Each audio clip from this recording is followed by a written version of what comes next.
Indigenous Communities of Indonesia, Gender, Education, and Nationalism, held by Universitas Pendidikan Indonesia. But before we begin, I would like to invite Mr. Ahmad Bukhari Muslim to deliver a speech. To Mr. Muslim, time is yours. Thank you, Salma. Good afternoon, good morning, good evening, everyone. My apology to interrupt. Before we start for today, I'd like to say a very bad news I received from one of the participants in the summer program from Georgia Smith. Her dad unfortunately passed away this morning. That's why she couldn't join the session today. So on behalf of the summer program committee, join me in saying our prayer for her late dad, Trevor Smith. May he rest in peace, and also may Georgia and her family can cope with this very bad situation. Once again, thank you. Thank you very much, Bapak. All right, ladies and gentlemen, today, unlike the previous days, we're going to have two sessions with two different topics regarding gender and education among Samin people in Java and Sawang in Bangka Belitung, Sumatra, and gender and education among Mentawai, West Sumatra. But before we begin, I would like to invite our today's moderator, Alfat Eka. So Alfat, time is yours. Okay, thank you very much, Kak Salma, for the introduction. All right, ladies and gentlemen, before we begin the session, I would love to greet you all with our Sundanese greeting, and I really hope that you guys still remember that. So please turn on your microphone. Okay, Sampurasun. Sampet. Yes. Okay, great. Thanks, everyone. All right, so today we're going to have not only one, but two wonderful professional speakers. So the first one is Bapak Fujiriang Prastowo, SOS MST, who will talk about gender and education issues among Samin and Sawang people. Currently, he is a permanent sociology lecturer at Universitas Gadjah Mada in Indonesia and a research manager at a research project on morality policies and inclusive citizenship funded by ICLD, Swedish International Center for Local Democracy. And he also took his master's degree at Radboud University, Nijmegen in Netherlands. And pardon if I mispronounced that. And he's also majoring in anthropology and development studies during his master's degree. For the second speaker, we have Bapak Dr. Zayardam M. Hum, who will explain about gender and education issues among Mentawai people in West Sumatra. He took his doctoral degree at Universitas Gadjah Mada, majoring in history on the Faculty of Cultural Science. He has also done several research projects, published journals, written some books, and has been a speaker in many seminars and conferences regarding cultural issues in Indonesia. But, ladies and gentlemen, not only that, because we also have Bapak Tep Ubat Abdullah MPD, who will also be our translator in today's session. And okay, I would also like to remind the honorable speakers that the duration for the presentation is 45 minutes, and then there will be 15 minutes question and answers after the presentation is delivered. Also, to all of the participants, please don't forget to turn off your microphone during the presentation to prevent any distraction. All right, so ladies and gentlemen, without further ado, let's invite our first speaker, Bapak Fuji, to deliver his presentation. Okay, so Bapak Fuji, time is yours. Oke, terima kasih Mbak Alfat, yeah. First, I would like to introduce myself. I'm Fujiriang Prastowo, lecturer in Sociology Department, Universitas Gadjah Mada, Indonesia, located in Yogyakarta. So basically, we are in the same island of Java. but in the two different cultural centers, where in which UPI, Universitas Pendidikan Indonesia, located in the Sundanese Cultural Center. So Universitas Gadjah Mada located in the Javanese cultural centers, of which special autonomy as a special regions under kingship leadership within the republics. So I think it's quite challenging for me because I only have a 45 minutes for delivering presentation. So I think to sum up straight to the point, I will share my slide. A minute.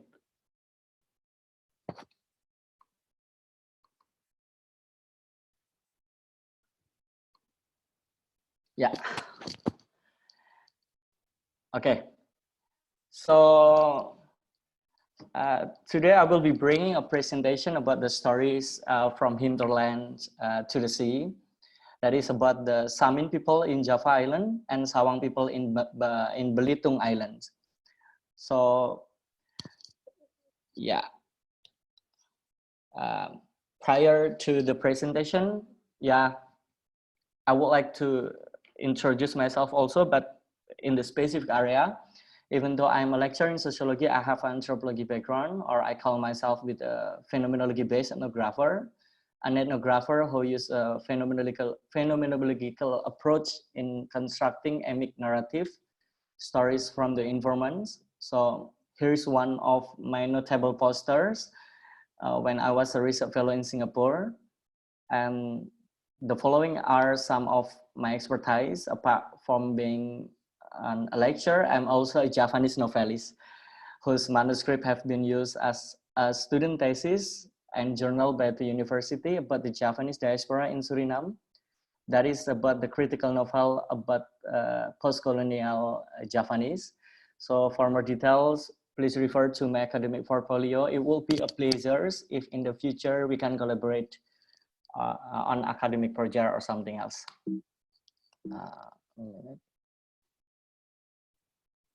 Yeah, prior to the main presentation, for supporting your visualization about Samin and Sawang here, I will be bringing a video about Samin people. That is a short documentary movie from national television, Kompas, but I deliberately add English translation by my own to all of you using internet platform, because Samin people are forbidden to speak in Bahasa Indonesia, so they basically speak only in Ngoko or Lower Javanese as a symbol of resistance toward hierarchy, toward Indonesian, and something else. That's quite a unique story about this video. You can find in YouTube, but yeah, unfortunately not in English.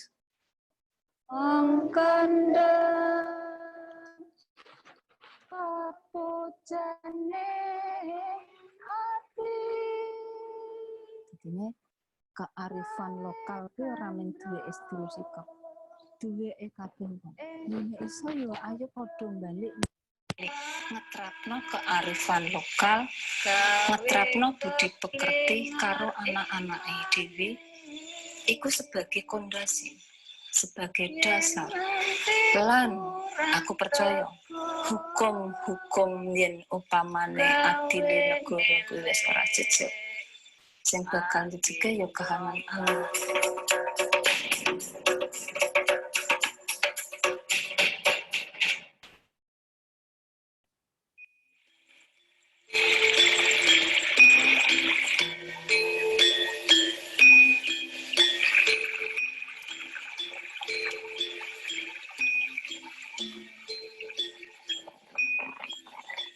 Jadi aku ngerti asalnya teko lingkungan sedulur sikep Kalioso. Rukun aku kukoh pengarane kuwi saka sedulur sikep ning lingkungan Lowo Sukolilo.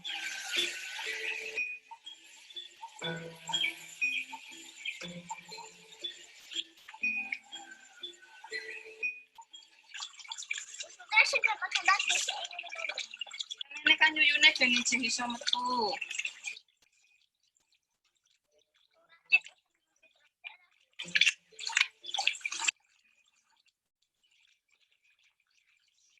Nathan wae.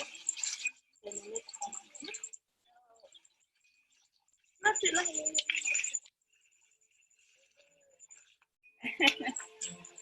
Sukate akeh. Jenengan apa, Lek? Kilo larang mino. Nalikane wis dadi rukunan, terus kriminal. Saiki nek awake dhewe bebrayan, iki tujuane wong bebrayan ki apa? Sing digawe utawa sing dituju. Cukup sandang pangan kah utawa tentrem. Ternyata ketemune sing digoleki wong urip bebrayan ki ketentreman. Nah, ketentreman kuwi ora iso dicukupi mung mergo sandang pangan. Ya kudu ana keseimbangan tatanan lahir, tatanan batin. Tatanan lahir kuwi dicukupi nganggo sandang pangan. Nah, tatanan batin kuwi sing besok bakal iso diular-ularno ning anak putu, iso dititik sejarah karo anak putu sing kering. Iya, jadi sepanjang Gunung Kendeng ini kan duweke kanggo Jawa Tengah ki Gunung Kendeng iki nggone 5 kabupaten.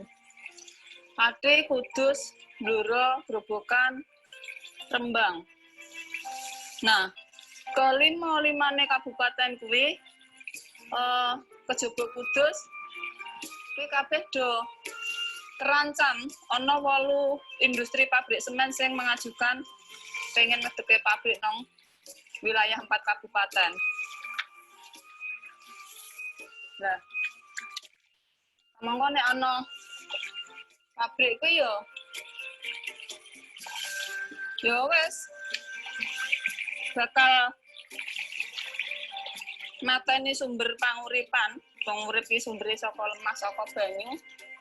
Sing dibutuhno ora mung Gunung Kendeng, tapi tanah liat sing kena ditanduri pari iki yo terancam mergo iki digawe bahan baku kanggo adune semen. Nah nek wis kaya ngono ki kan yo iki ora cukup di rembug, ora cukup di adepi sing ning kene ning yo ora cukup diadepi wong tani tok. Wong sing butuh urip yo ora mung wong tani. Jadi yo kudu bareng-bareng nyelametno sumber panguripan supaya tetap lestari kanggo anak putu sing kering buri. Jadi kanggo lemah semeter lemahku nek iso yo semono uga kanggo dulur-dulur sing isih peduli lan ngilingi anak putune sing kering buri.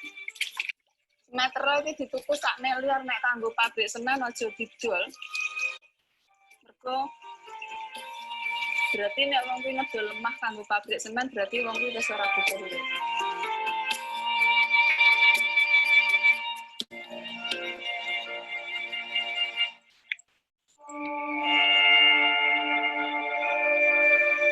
Nek dideloki wong wedok iki ngadani gaweane ngomah dhewe wae wis ora kober metu, ora sempat keluar, ora sempat mikir liyane mergo wis sibuk karo pekerjaane dhewe ning omah. Pada umumnya wong wedok kuwi ya aku dhewe yo nglakoni tangi turu. Kadang-kadang jam 5, apa meneh nek wayah gawean garapan jam 2:30 wis tangi masak. Masak jam 4:30 masakan kudu mateng, terus jam 5 digowo ning garapan, kok terus ngadani bocah-bocah, ngadani kewan-kewan ning dadah. Nek wis sempat yo nusul ning garapan.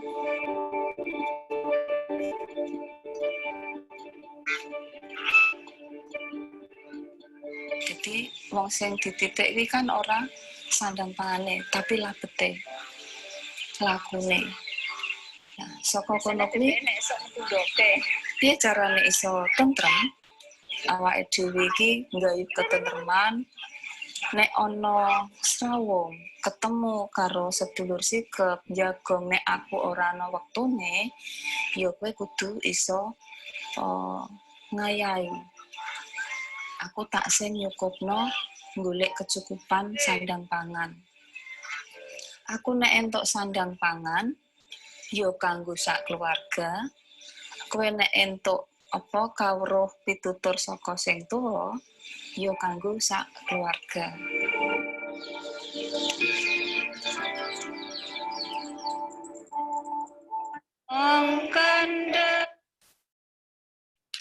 So this is the second video.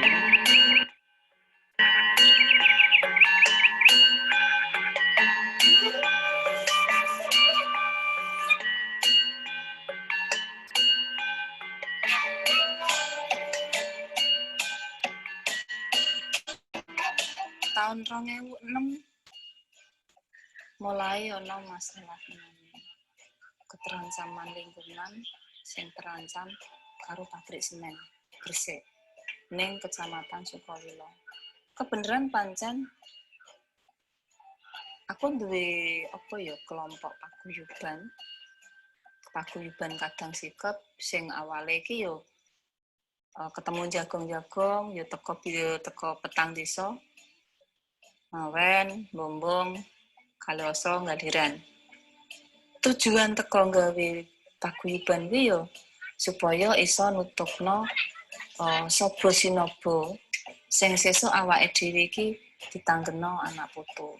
Sakliyane aku ning paguyuban kuwi dulur-dulur sikep sing wedok-wedok yo pancen kaitane gawean mondokan kuwi ora cukup diatasi wong wedok yo ora ning garapan ora cukup diatasi wong lanang. Butuh garapan kuwi yo kanggo sak keluarga, butuh mondokan yo kanggo sak keluarga. Dadi padha-padha ayo padha nyekele. Endi sing lega?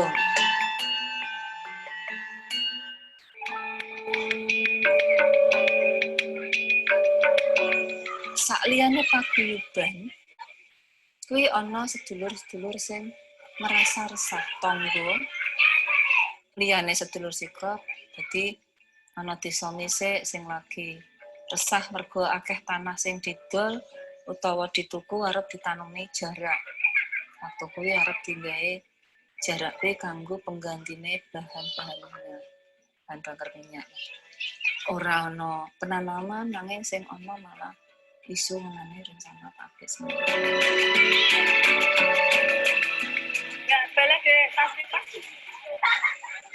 Satu ketika aku mikir, iki bapak-bapak ki podo berjuang kanggo mikir keselamatane lingkungan, kanggo anak putu sing kerimburi. Direwangi kaya ngono, perjuangan kanggo nyelametno lingkungan. Nek tanpa dibarengi karo gerake perempuan ora bakal kasil. Rasaku ngandakno ngono. Mergo aku kan yo wong wedok. Sifate wong wedok kuwi kan gampang dipengaruhi, gampang diweden-wedeni, terus yo gampang melian.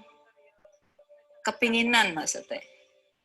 Dadine bubrah satu keluarga sing ibuke setuju seneng ana pabrik mergo engko ape ana sesuatu iming-imingan gede sing kene ngukui ra entuk.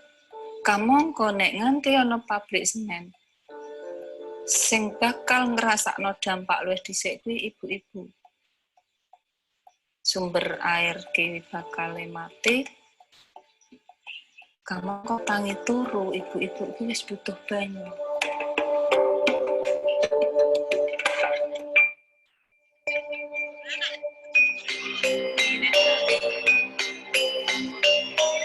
Yang ngenteni panggilan kan gara-gara cuma wong wedok niku kan di saat bapak-bapak niku ngadepi kahanan gede kalih wong-wonge pabrik semen, tugas kita dadi barisan ngarep, ngerem, ngereh-reh, aja nganggo cara sing keras, kudu nganggo cara sing pendamane. Nah, saka kono ki aku ya rembukan karo kanggo ki. Kahanane koyo ngene. Terus aku mlaku keliling ning desa Kedumulya, ning gone desa Kedumulya, terus Gadudera, Tompe Gunung, Sumber Soko, Misik, Sukalila Dewi nggon aku, Baturejo, ana Gelur, ana Jimbaran, ana Sangran, ana Kasian, ana Isuran, Cengkal Sewu, tak tekani sing iso tak lakoni nganggo nyepeda ontel yo nyepeda ontel. Saka kono kuwi aku keliling terus gugah rasane ibu-ibu lewat takon. Oh, tak takon nih, jane awake dhewe sakjane iki urip saka ngendi? Fungsine banyu apa, lemah apa? Besok nek banyu utawa lemah iki keancam pabrik kira-kira dengan pripun? Gelem rak kira-kira ketemu bareng kaya ngono-ngono kuwi tak terapke. Tapi setiap aku mlaku, aku mesti kondom. Ojo percaya kalih Gunartise. Coba rembukanku digagas, mbuh karo nek ape salat apa nek bar salat wong sedulur Islam. Aku gonjagani aku sedulur sikep lan akeh isu sing mesti dibayari. Kowe nek kumpul wong samin mesti kok disamino. Dadekno bete kaya ngono-ngono kuwi. Tapi aku mantep wae. Aku basane tak rewangi kaya ngene iki. Iki aku ora mikirno awakku dhewe. Sing urip nang wilayah lingkungan kuwi kan ora mung menungso. Kewan cilik-cilik kae ya butuh dislametno, butuh disuarakno. Liwat cangkeme wong-wong ngene iki.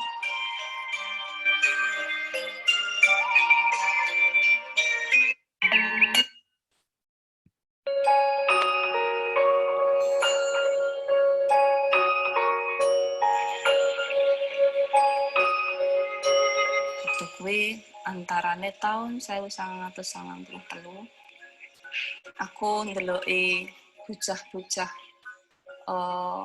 anake sedulur sikep sing ning wilayah Bowong utawa Ngawen Sukalila ning sak cedhake mondokan kuwi. Ponak-ponakanku yen mulai saka dolan iki yo main lah nggone tangga. Mesti nek mulai nangis. Nangisnya mergo dipoyoki tangga dupeh ora sekolah formal. Dupeh ora ngaji utawa ora sabun ning langgar utawa masjid. Mergo pancen sak cedhake mondokanku ana langgar. Saka kono kuwi aku prihatin. Iki jane iki kok dadi mergo bocah dadi ngebukno lakon. Mergo nek anak sedulur sikep kan ora kena sekolah formal. Saka kono kuwi aku nguanekno pamit karo sing sepuh. Mbah Tarno. Pamit Mbah Tarno ya. Nek sedulur sikep, anake sedulur sikep niku kena mboten nek ngerti maca nulis. Kena nduk ning angger ora sekolah formal. Jangan Mbah Tarno. Ucapane Mbah Tarno tak ugemi, tak gugem.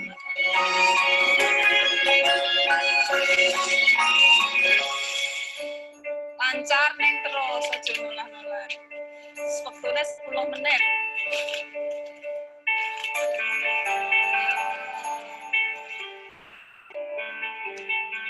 Nek nanggone Baturjo Bombong kuwi ana atusan kakak. Yen ning mondokane nggon aku paling mung wektu kuwi lagi antarane 8 kakak. Nek gede aku tetep mbajut. Bocah-bocah tak tarife kepengin ngerti maca nulis. Terus tak ngerteni mulai ABC, mulai gadokno hitung-hitungan. Terus tapi jerone tak toto. piye carane dulur tangga sing ora seneng karo awake dhewe mergo dianggep awake dhewe iki wong gendeng, wong bodho, tak kon nrimo. Tapi aja gelo utawa mbales ucapan-ucapan kuwi. Mung nek ditakoki kudu dijawab. Nah, jawabannya kenapa kowe ora sekolah? Jawaban nek kowe sekolah. Mergo aku anake wong sikap ya sekolahku nganggo tata carane sikap. Ya do linggih kabeh sek yo, linggih sek yo. Nggih, mubeng. Ono kene.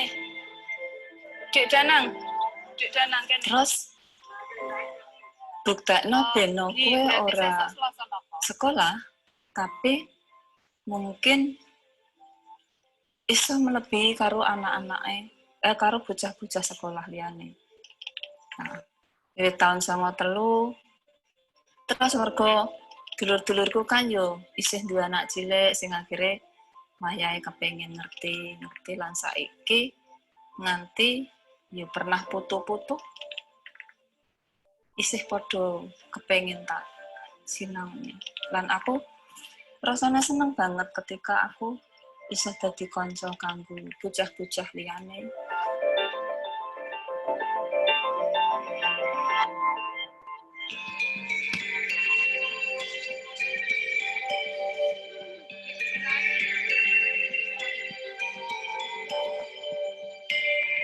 Seorang ibu kuwi dadi gurune anake.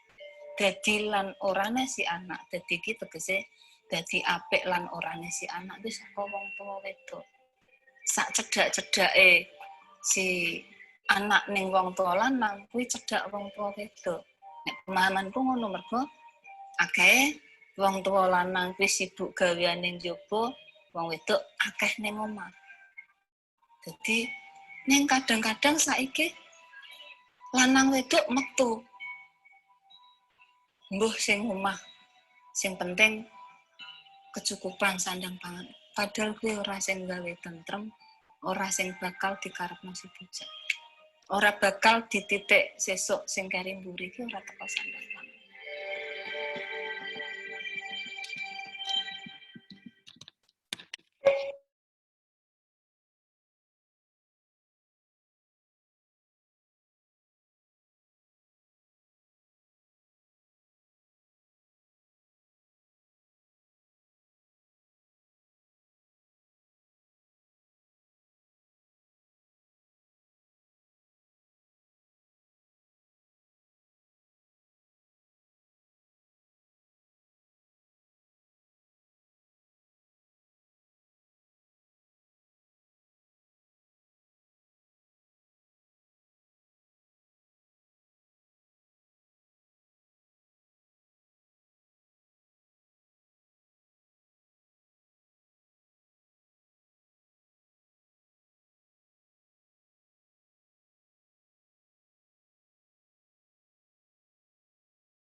Pak Fuji ini tidak ada suaranya ya Pak? Mata kuliah wajib yang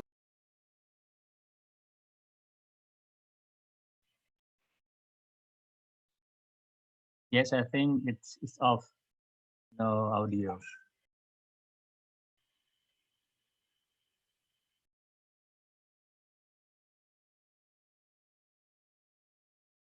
kuliah wajib Pak Fuji, mohon maaf suaranya tidak kedengaran.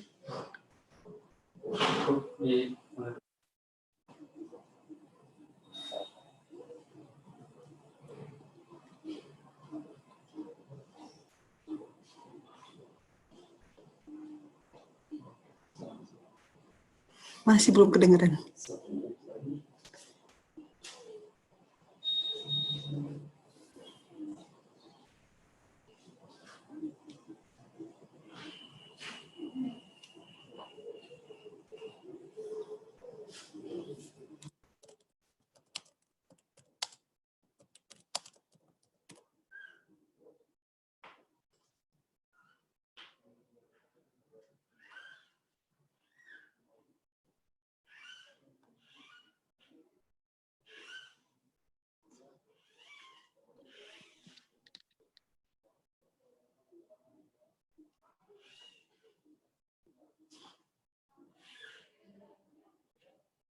Mas Puji, suaranya masih belum kedengaran tuh.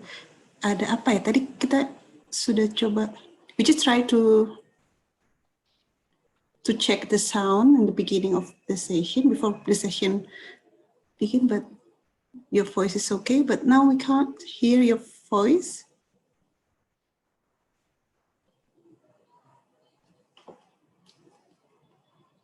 Hello. Hello. Yeah. Hello. Hello. Ah, it's you, Fidan. No, Yeah. I'm trying to check Pak Fuji's voice. Okay.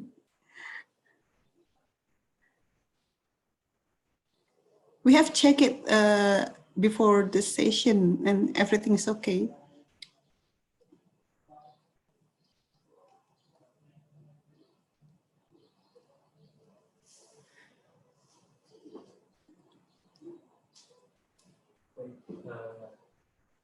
Sudah 5 menit kita mulai yang lain bisa share apa yang kita bicara pada siang ini.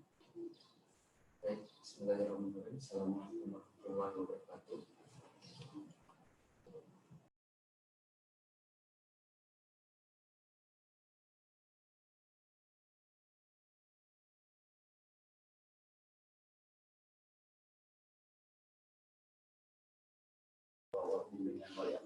Hello, Pak Fuji, can you hear me?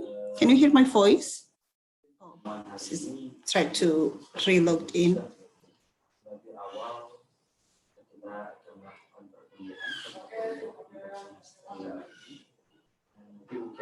Kenapa sekarang saya coba untuk bertemu dulu, karena untuk saat ini kondisinya kita berbeda.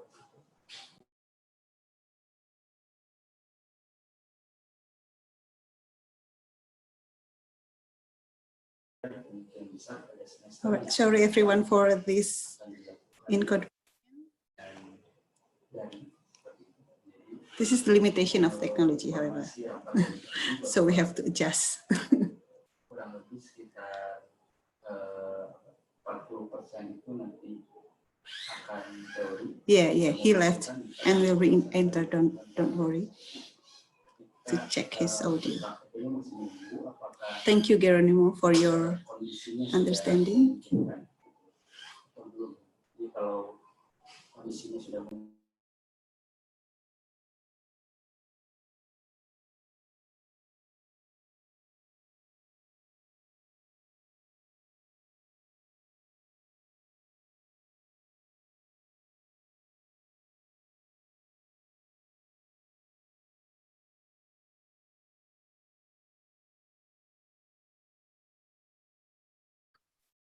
Hello, check. Is it clear? Yes, I Oh hear my you. God! Oh my God! I spent hours. Sorry, guys. It's common, you know, in Indonesia. Like we have unstable connection, so I will continue my presentation as soon as possible. Sorry for that. Okay.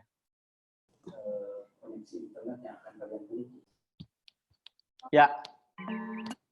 Yeah, from that video, actually, I will, you know, I'm trying to bringing the visualization about the condition of the Samin people. I went there for many times 7 years ago when I was a student, and I come back and forth and have a strong relation with the Gunarti also, the lady you seen from the video. So basically, when you have experience visiting Yogyakarta or other area in the Java Island, the Samin people is actually not a little bit but so much different rather than other Javanese, because they have their own perspective regarding life. So basically, they nurture daily resistance, they neglect hierarchy and Indonesian system, and something else. It makes most of Samin peoples living in Blora, Grobogan, Pati, Bojonegoro. So as you can see, the red circles in the hinterland, that's along the Kendeng cars. So up till now, hitherto, when people talk about the Samin, they always talk about the conflict. They always refer about their stigma as stupid, as crazy, or something else. But actually, when you are trying to understand them by means of their perspective, using their emic point of view, so you will notice that we have a clashing perspective.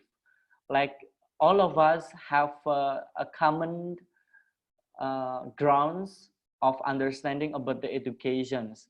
When I talk with my friends from Philippines, I think Malaysia or something else, we have a common grounds and one system.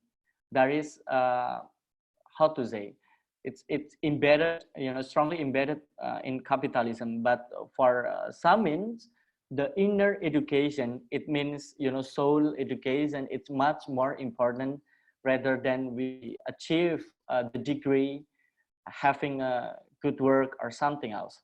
So basically, the Samins, it's quite new when you compare to other ethnics in Indonesia, because it is artificially made by the Surantiko Samin in the late of 18th centuries. The post-colonial stories about that, because Samin is trying to protest to the Dutch systems, and when you relate about why they have a different behaviors, like the common of Javanese, it's because of their beliefs.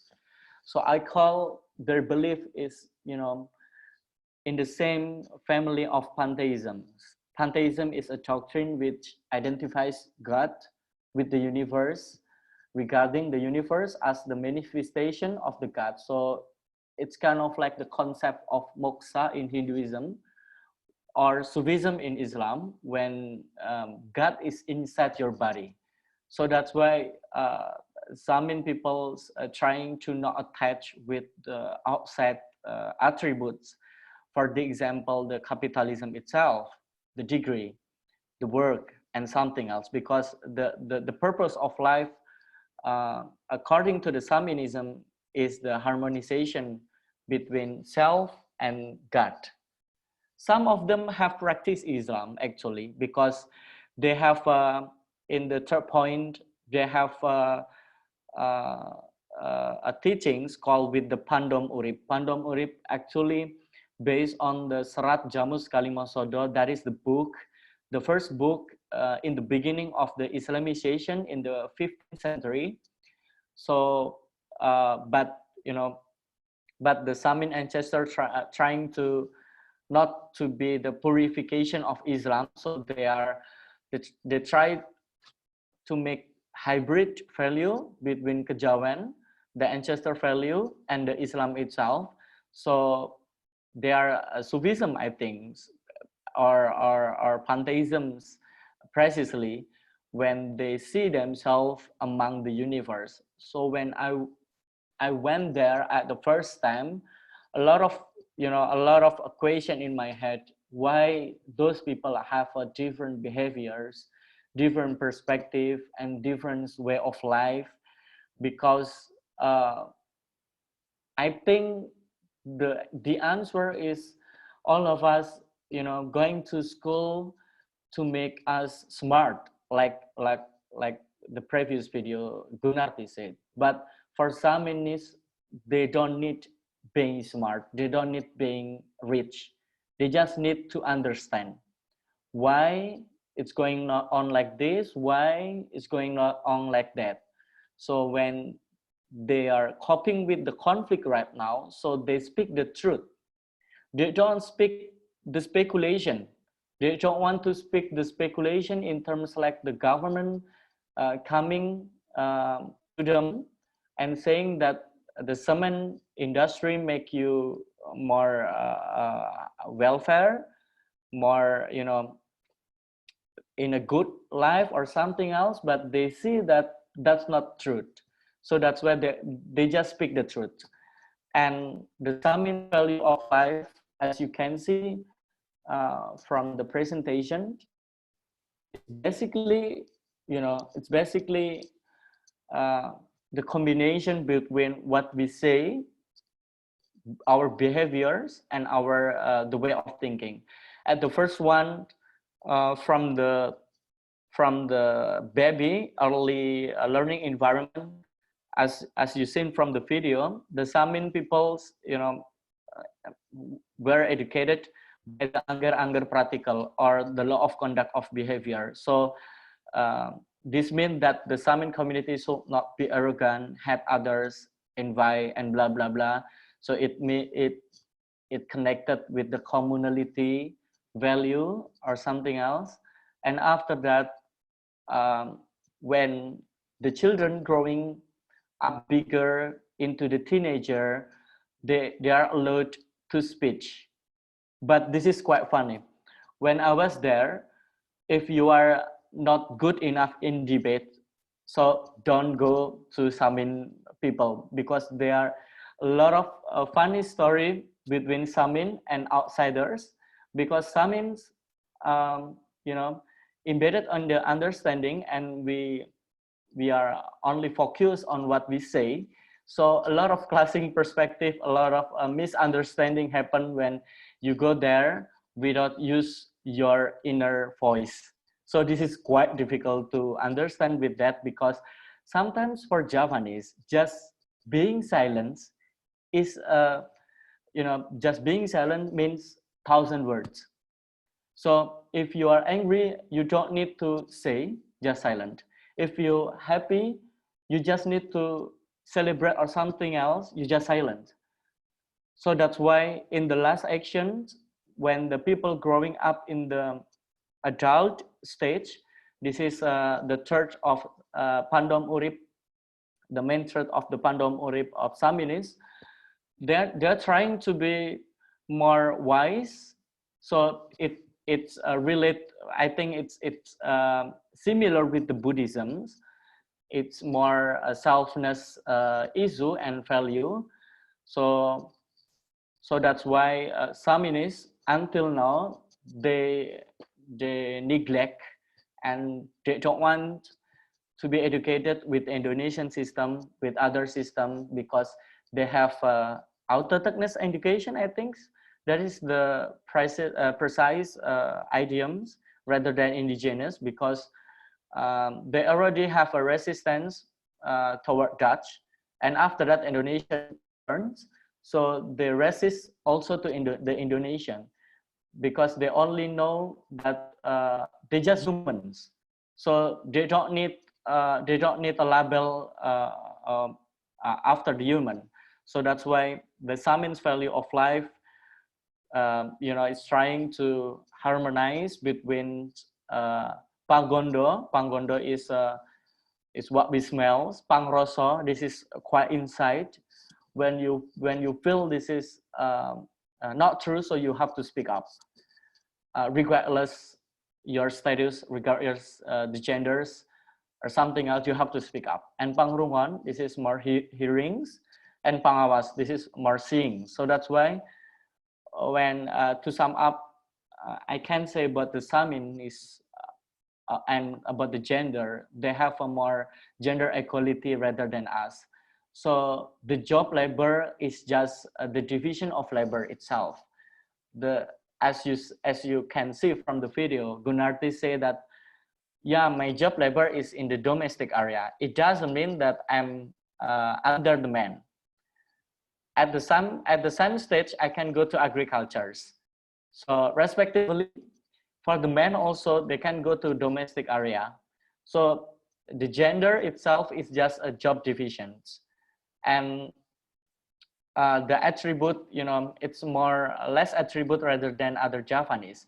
As you can see from the picture in here, when the conflict happens, unfortunately, a lot of outside parties coming to the Samins, trying to infiltrate a new value. I don't know. I cannot say this is good or not because Saminis already have a strong value. So they went to Jakarta to make a protest. They cementing their foot and doing, like I said, a silent movement for negotiating their dispute area.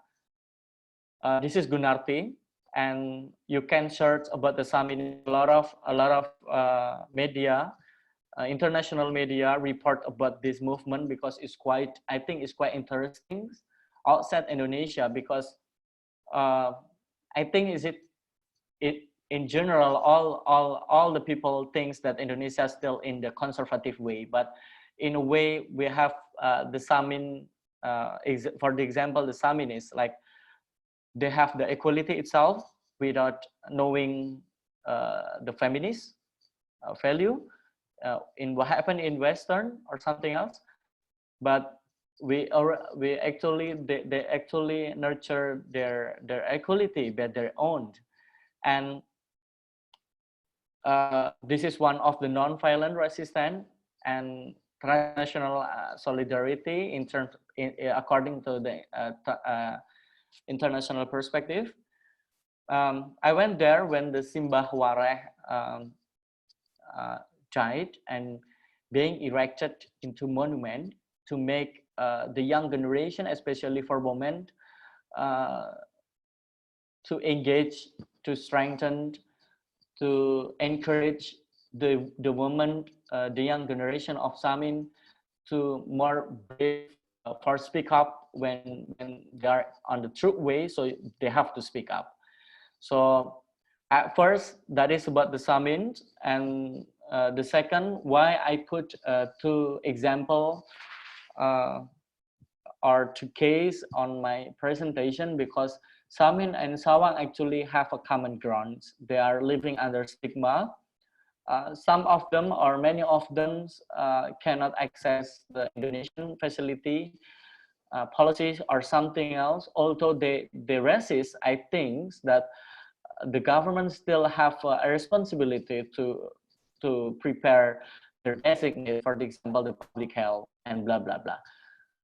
About the Sawang people, I did a phenomenology-based ethnography last year, and the Sawang is quite different rather than the Samin. When the Samin living in the hinterlands, the Sawang actually is a nomadic ethnic groups. Some of them have permanently living in the land, but of 10, I think, of 10 sub-ethnic, many of them still living nomadic in the sea. And life on the boat makes them very dependent on the natural condition, yeah, of course.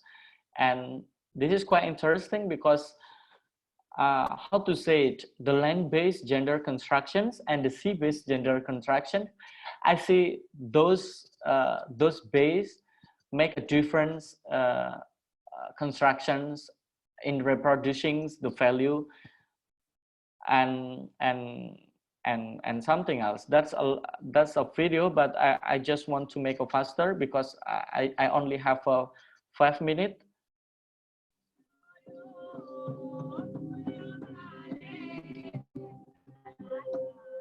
Ini jadi upacara sebagian masyarakat Bangka Belitung.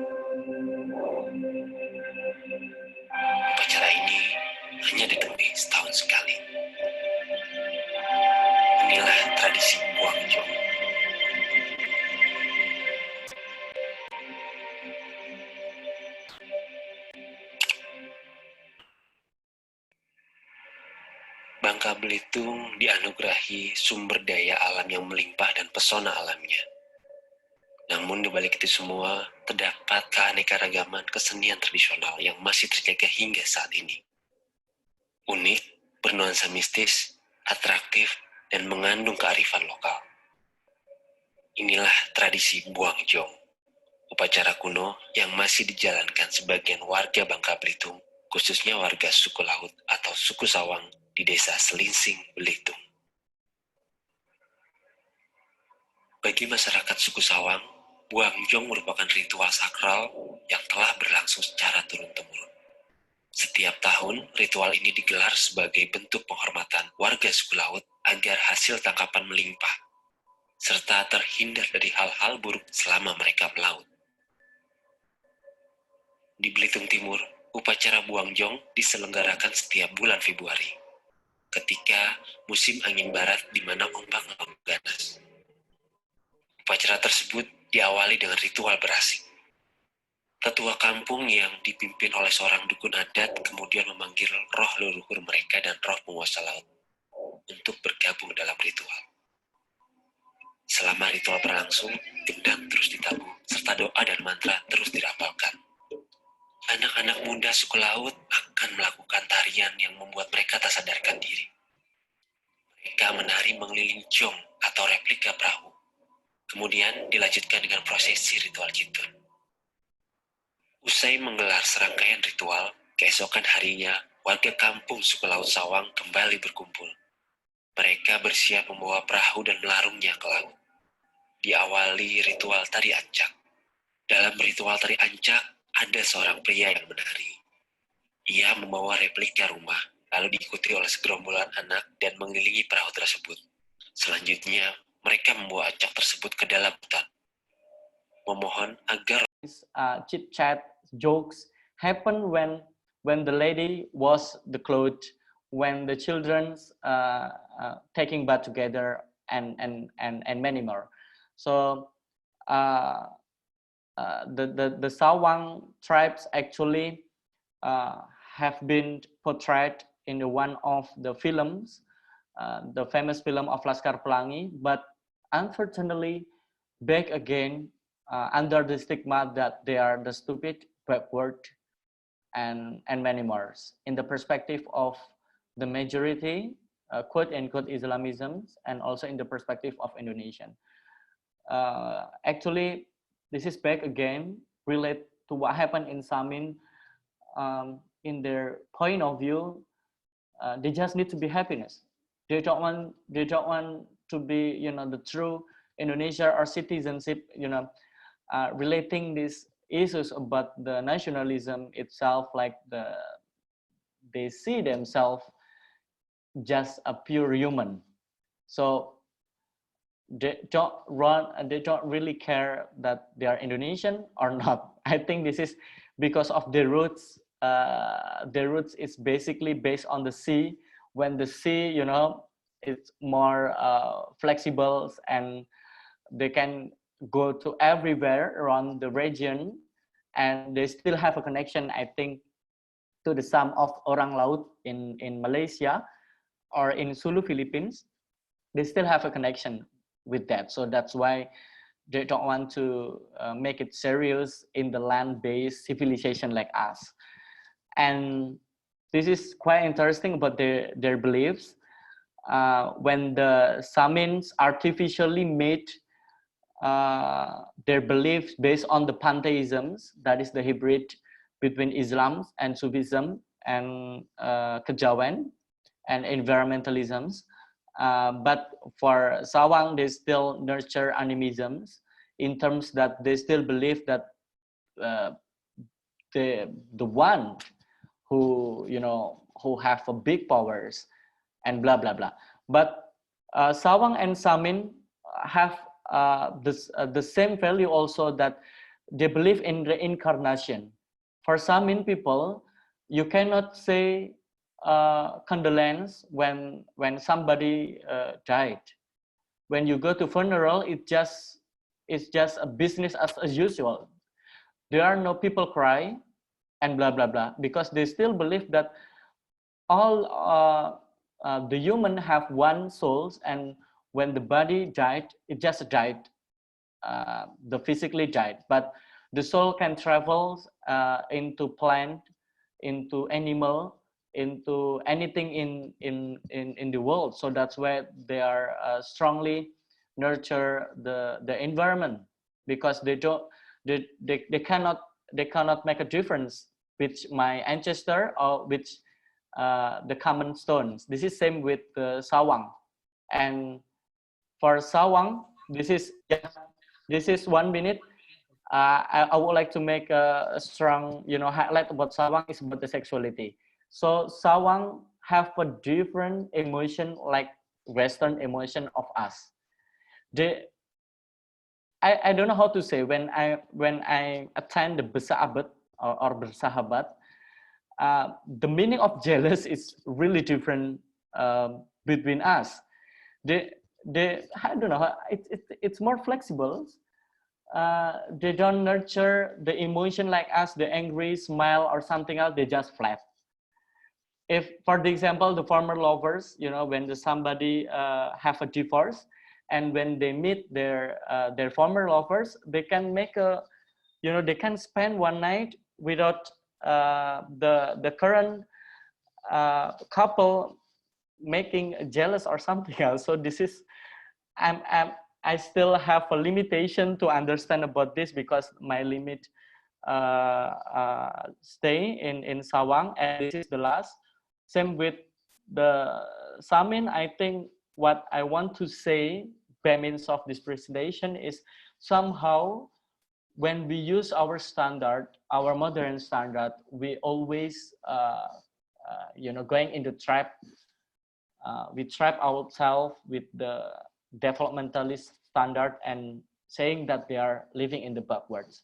But at some degree, they nurture value that we cannot understand with our physical body. We need to use our inner voice. We need to use our inner understanding to understand them. So that's why this is a message to all of you participants in summer course. Sometimes when you have a chance to travel to Indonesia, sometimes you don't need to ask, you just see and feel. And BE means that you will see 1,000 words rather than asking. This is my last statement, and I think, sorry for the last troubles, and I just have a time limit. So for MC and moderator, you can take my stage. Enough for me. I hope all of you are interested much more about these two people. Yeah, thank you. Mangga, silahkan Teteh.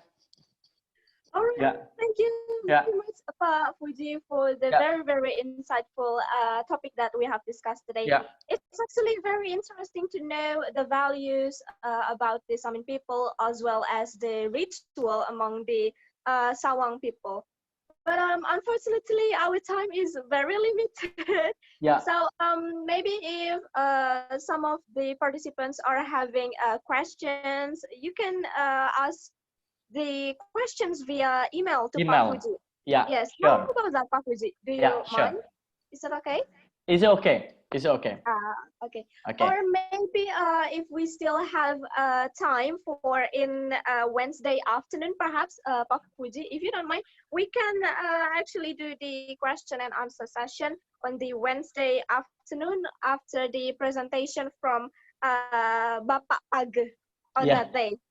Yeah, but unfortunately, I have a student examination, but it's okay. You can email me, you can email me and chit chat, and we can collaborate more in the future. It's okay. Thank you so much for your attention. Okay, thank you very much, Bapak Puji. Yeah, hatur nuhun. Yeah. Okay. Yeah. All right, ladies and gentlemen, now we will have the second session from we are going to have another session with Bapak Zayi Ardam. regarding the gender and education issues among Mentawai people. So, Bapak Zayardam, time is yours. Yeah.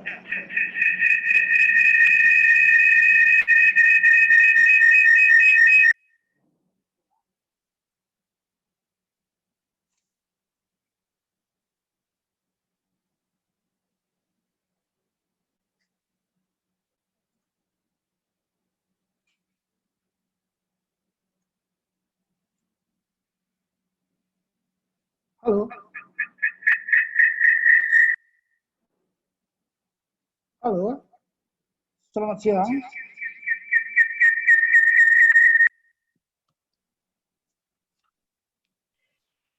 Halo Pak Adam. Ya, ya. Tampaknya Pak Adam ada dua alat ya Pak ya. Nah, mungkin yang satunya dimatikan Ya. Pak. Yang satunya speakernya dimatikan, yang satunya sehingga tidak back sound.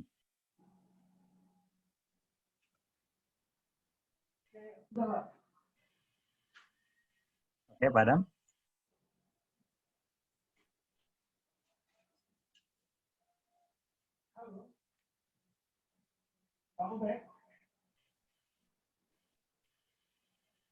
Halo Pak Adam. Ya, Pak. Oke, sudah.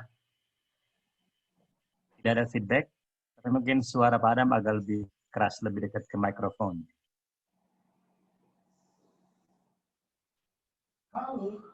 Ya, Pak Adam, silakan. Terima kasih. Selamat siang.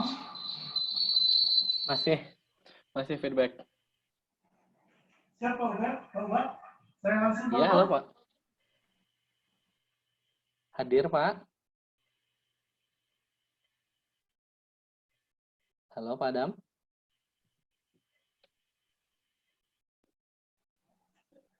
Ya.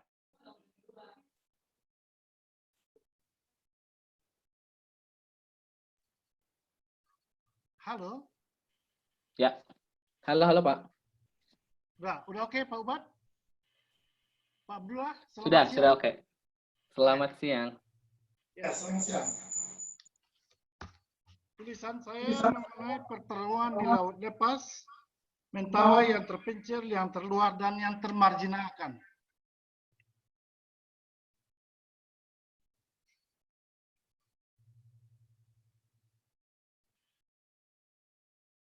Ubad, I think the interpreting is sentence by sentence, Ubad. Oh, sentence. Okay. So okay. Yeah, so the title of the presentation is The Battle on the High Seas. We're going to talk about one island, namely Mentawai, which is a desert, outer, and marginalized island.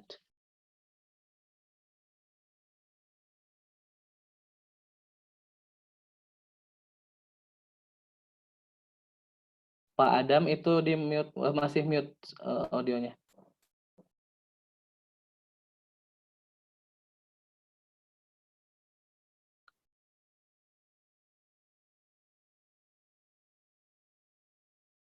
Bisa di-unmute dari host nggak, Pak?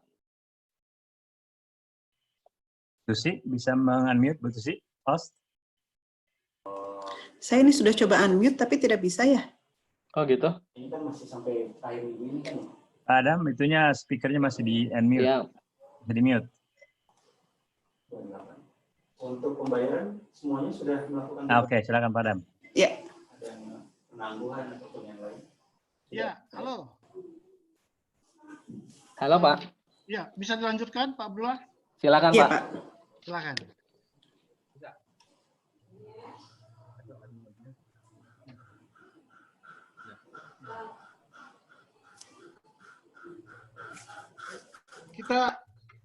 Kalau kita bicara tentang Mentawai, hal yang muncul di kepala adalah keindahan alamnya, terutama untuk surfing. When we talk about Mentawai, what actually comes to our mind is the beauty of the nature, especially for surfing. Tetapi di balik semua keindahan itu sesungguhnya tersimpan sebuah persoalan besar. Despite the beauty, there is actually a huge problem. Sehingga muncul satu pertanyaan, apakah kita masih tinggal di Indonesia which actually triggers a question. Do we still live in Indonesia? Is Mentawai still in Indonesia? Mari kita mulai dari kota provinsi. Untuk sampai kepada Pulau Mentawai atau Pulau Siberut, kita harus mengharungi Samudra Hindia. And now let's start with the city center. To arrive there, we have to actually go across the Indian Ocean. Kita bisa naik kapal laut yang ditempuh dalam waktu 12 jam. We can actually take a boat which take around 10 hours. Dalam 2 tahun terakhir, ada kapal cepat yang bisa ditempuh dalam waktu 4 jam. In the last 2 years, there's actually a faster boat which we can take for around 4 hours. Perjalanan itu mengharungi Topan dan Biadai. However, the trip should go through hurricanes and twisters, storms. Begitu mendarat di pantai Siberut, kita harus berjalan kaki dengan jarak ke 37 km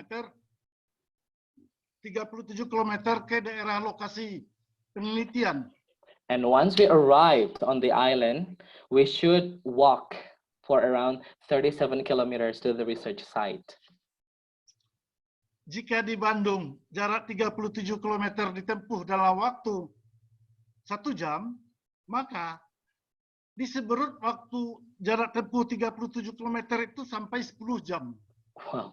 If normally, for example, here in Bandung, Indonesia, a 37 kilometer on foot will take around 1 hour. There in the Siberut Island, due to the route, it will take around 10 hours. Jadi kalau Indonesia bangga dengan tolnya, jalan tolnya, tol di Mentawai adalah tol yang penuh dengan lubang-lubang. So it is ironic that if Indonesia is very proud of its highways, the toll roads, there in Siberut, the toll road is full of holes, big ones. Just like ada this jalur picture. sungai, tapi di musim kemarau tidak bisa ditempuh. There is actually a river path. If we don't want to walk, there's actually a river path, but we cannot go through that path if it's a dry season. Di musim hujan, jalannya penuh diterjang banjir sehingga tidak bisa juga dilewati dengan sungai. On the other hand, there is a threat of flood on the rainy season, so that there is no option really. Dengan demikian, Pulau Siberut yang di Pulau Siberut itu yang terletak di Mentawai sesungguhnya berada di Samudra Hindia. Therefore, the island of Siberut is actually located in the Indian Ocean. Dalam tinjauan Departemen Sosial, pulau ini termasuk kategori KAT, komunitas adat terpencil. Okay, the island also belongs to a remote indigenous community and at the outer area of Indonesia, the location. Sehingga mereka berada pada posisi yang termarginalkan. So that they are marginalized. Dapat dikatakan, Pulau Siberut itu terpencil, terasing, termarginalkan, dan tidak mendapat perhatian sebetulnya dari negara. So it is suffice to say that the island is actually the most remote, the most isolated, and the most marginalized area that the government is not paying sufficient attention. Perlu ditegaskan, ada beberapa hal dikatakan masyarakat terpencil. There are several things that we can say one community is actually marginalized or remote. Pertama, kelompok sosial bersifat lokal. Kedua, relatif kecil, tertutup, tertinggal, homogen, terpencil, dan berpindah-pindah. Masih berpegang teguh pada adat istiadat. Well, first of all, it's usually very local or centered or a local area, and then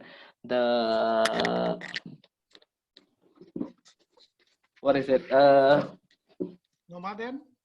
Yeah, they're nomaden because they keep moving, and then they're in small groups.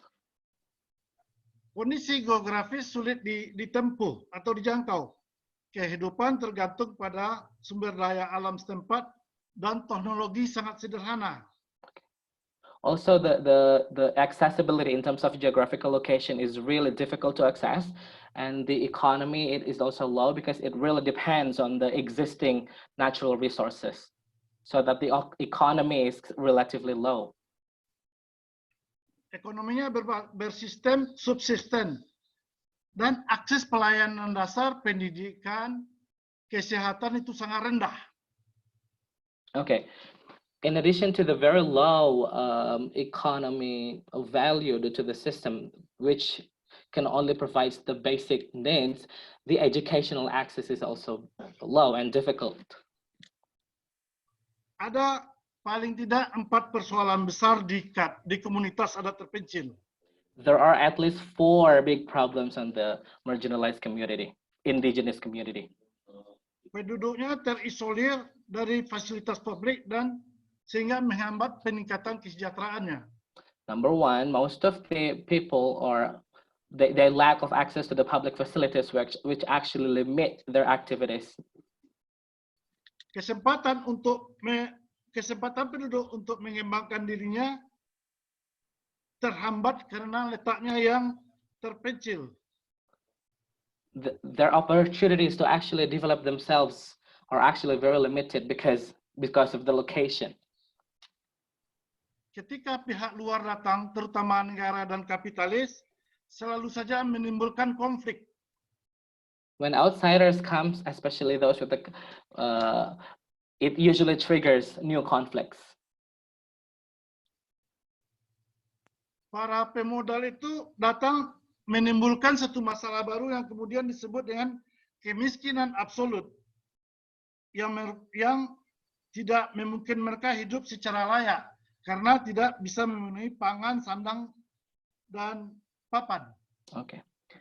Those outsiders which claim to bring capital for the people, it usually leads to absolute poverty, which becomes an obstacle for the people's prosperity.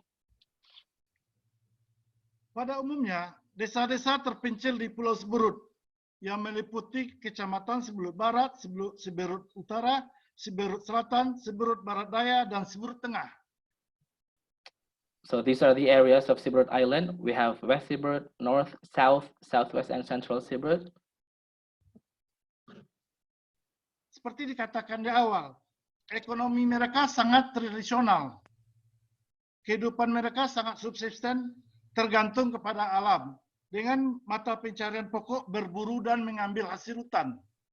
As we have discussed, as the economy is low and very traditional, this is actually the system that they adapt, the subsystems. So there are only 2 existing professions. First is hunting, and then forest products. Hasil buruan utama yang paling penting adalah babi, sedangkan produksi hutan adalah pinang, rotan, dan buah-buahan. And the hunting, the animals that they hunt are mainly pigs, and the forest products are basically woods and fruits. Lantas, kita mencoba meneropong Indonesia yang besar ini dari sudut sempit yang namanya Matete, Siruamunga, Kulukubuk, dan Puran.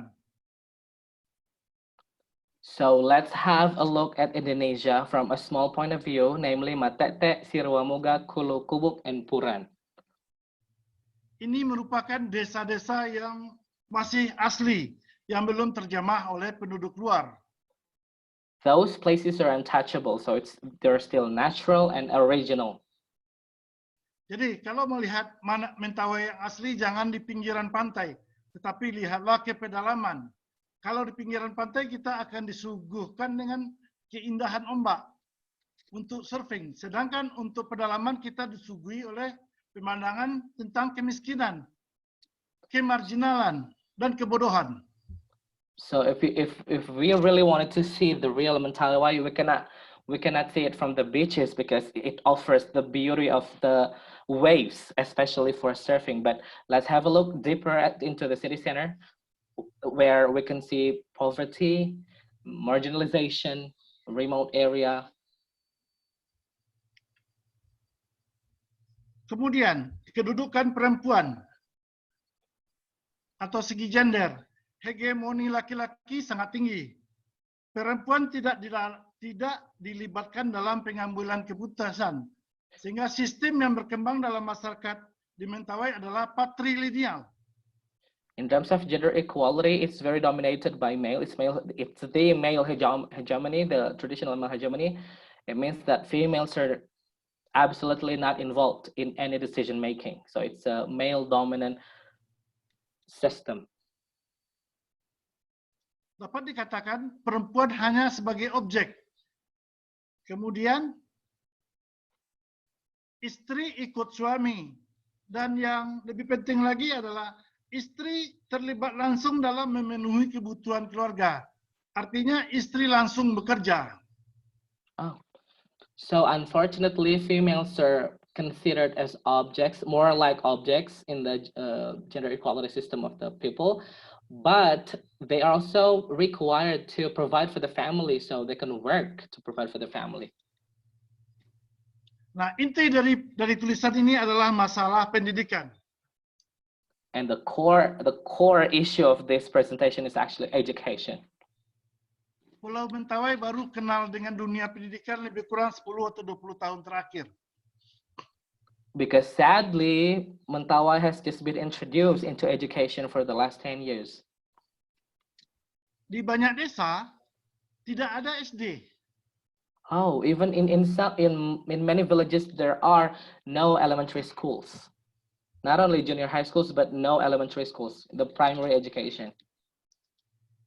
Jika sudah demikian, bagaimana mau sekolah?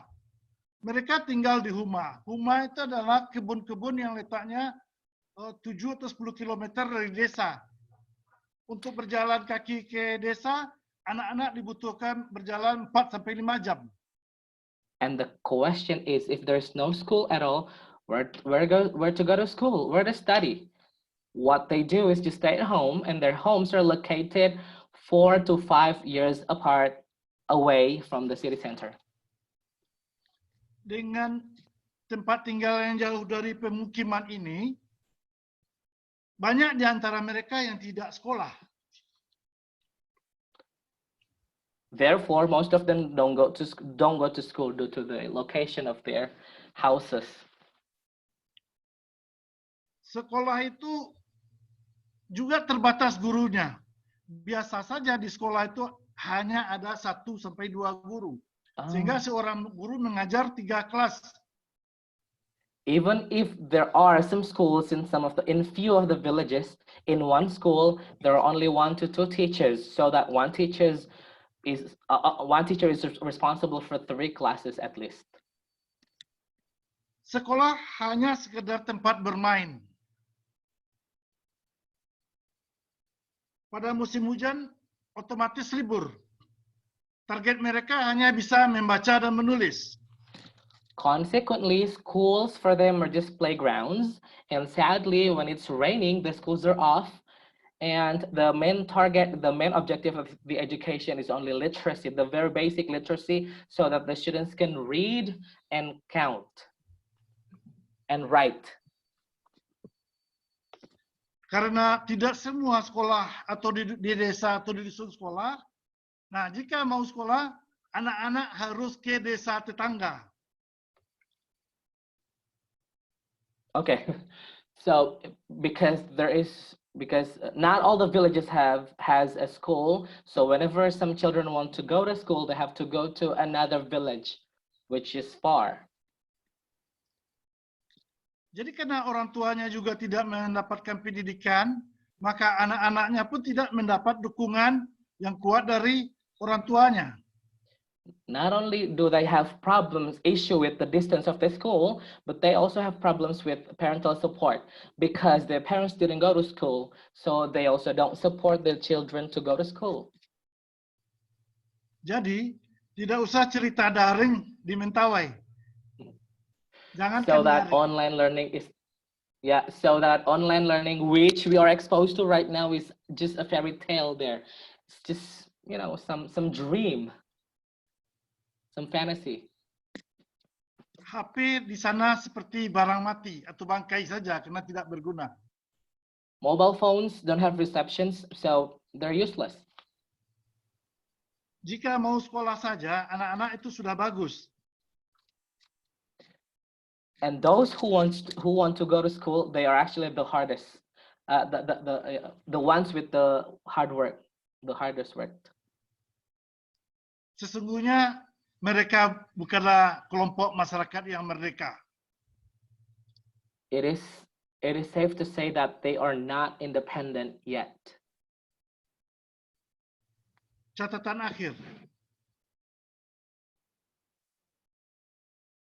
Dalam masyarakat Indonesia, saya melihat kelompok KAT ini sesungguhnya posisi mereka tidak ada atau lemah dalam hidup bernegara. On the final note, as Indonesian citizens, they actually have no rights whatsoever or power as an Indonesian citizen. Hubungan dengan mereka terjadi relasi yang tidak seimbang. There is an imbalanced relation between the government and the people in the Mentawai Island. Mereka hanya dibutuhkan waktu pemilihan pilpres, pemilihan pilkada, DPR. Setelah itu mereka dilupakan. They are only required, they're only involved in presidential election, governor election, legislative election. So after that, they're just forgotten, like they never exist. Melihat kondisi yang demikian, kondisi negara sesungguhnya zalim terhadap mereka. So we can say that the government is doing bad actually to them. Terima kasih, Pak Ubat. Oh, so that is actually the end of the presentation. My apologies for any inconvenience. I actually tried my best to translate, interpret everything, but if you have any questions, please don't hesitate to ask me questions, and then I will try to interpret the question again. Thank you. Terima kasih, Pak Adam. Ya. Selanjutnya tanya jawab ya, Pak. Saya bantu juga nanti untuk penerjemahannya. Ya, tolong. Ya.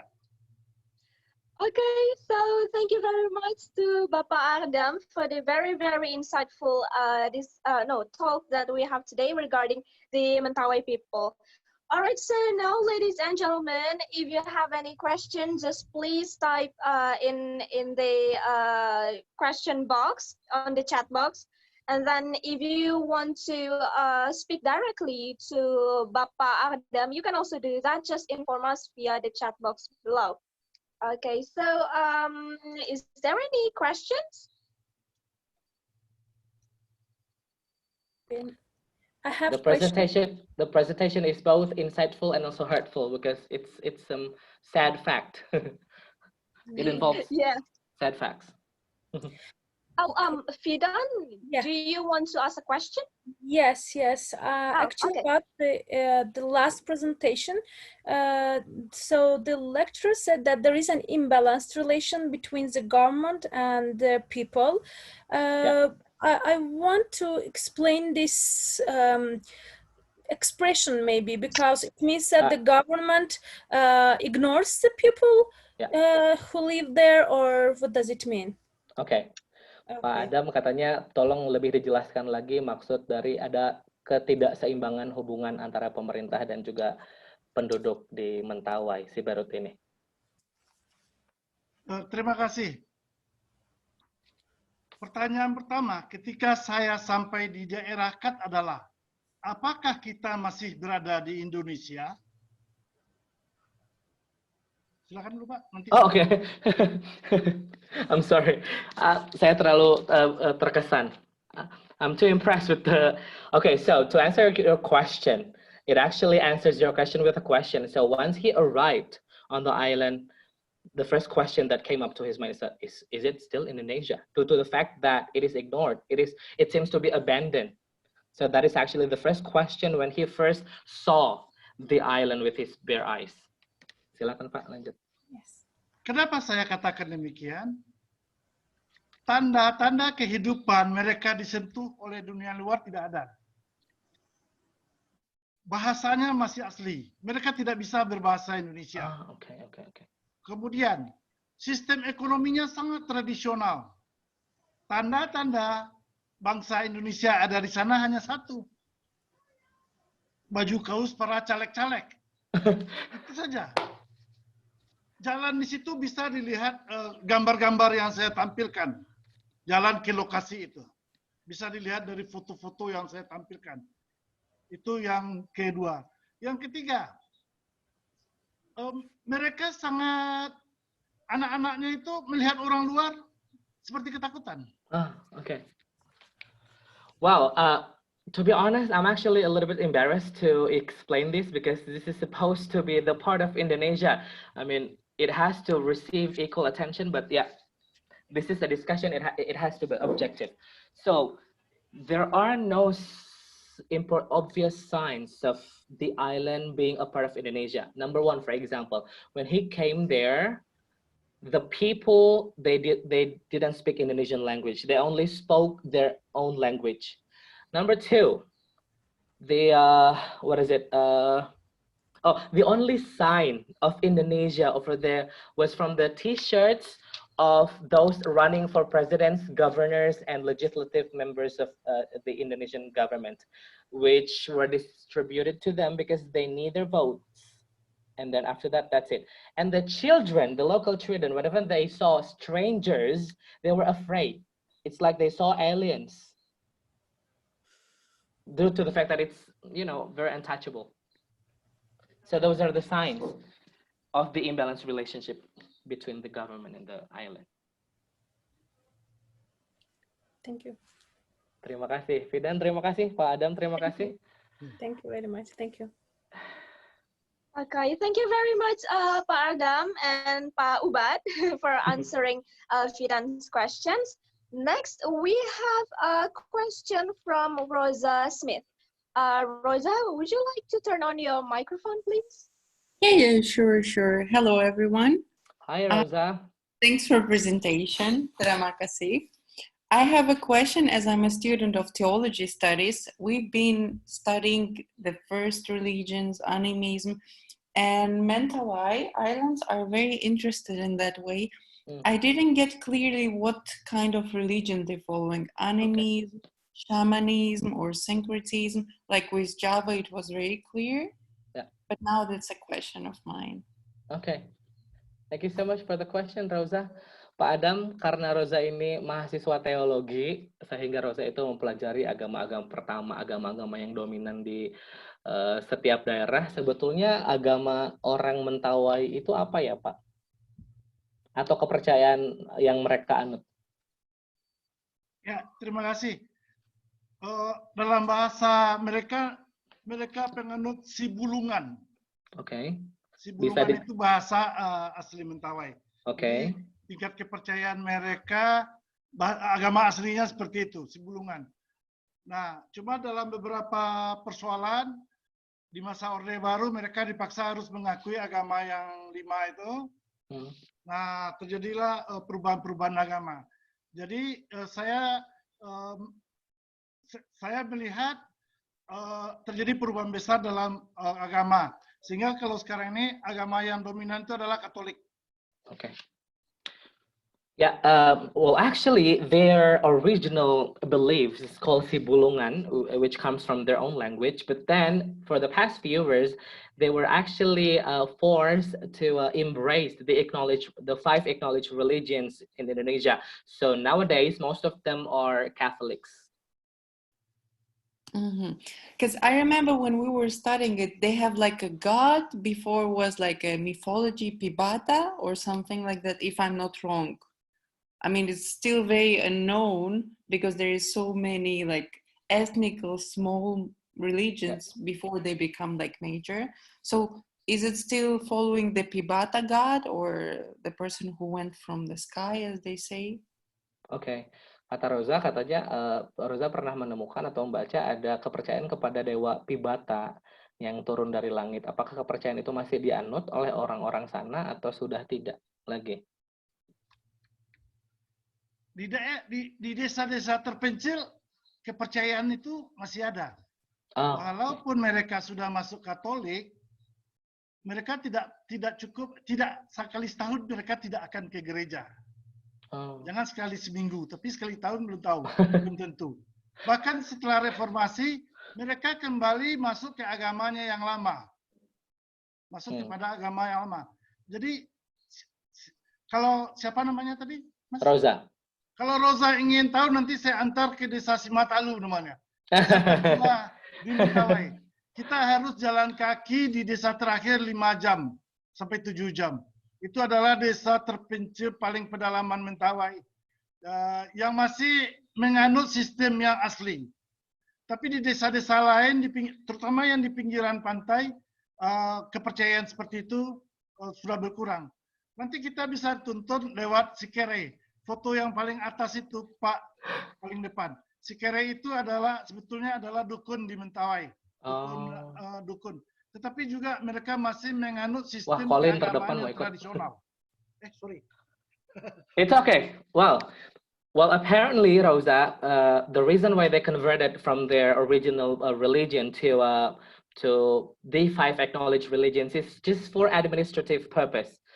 Because in terms of ritual, like for instance, the Catholics, they don't even go to church even for once a year. They still do their own rituals, especially those in the small villages. Yeah, some of the local people, especially those who live in the seashore areas, they are starting to embrace the acknowledged religion rituals, but most of them are still embracing, including the gods, that you just mentioned. If you want to, just in case, he would like to accompany you to come to the site. And Colin, I believe, Colin is also willing to go. Oh, and Ruth. Okay, so now we have a group. More than happy. Now we have a group. Ya. Pak, ini banyak yang mau ikut, Pak Adam, banyak yang tertarik dan mau ikut katanya ke sana. Boleh, siap saya ngantarkan. Oke, Bu Uci, ayo, Awer juga ikut, Bu. Halo, Pak.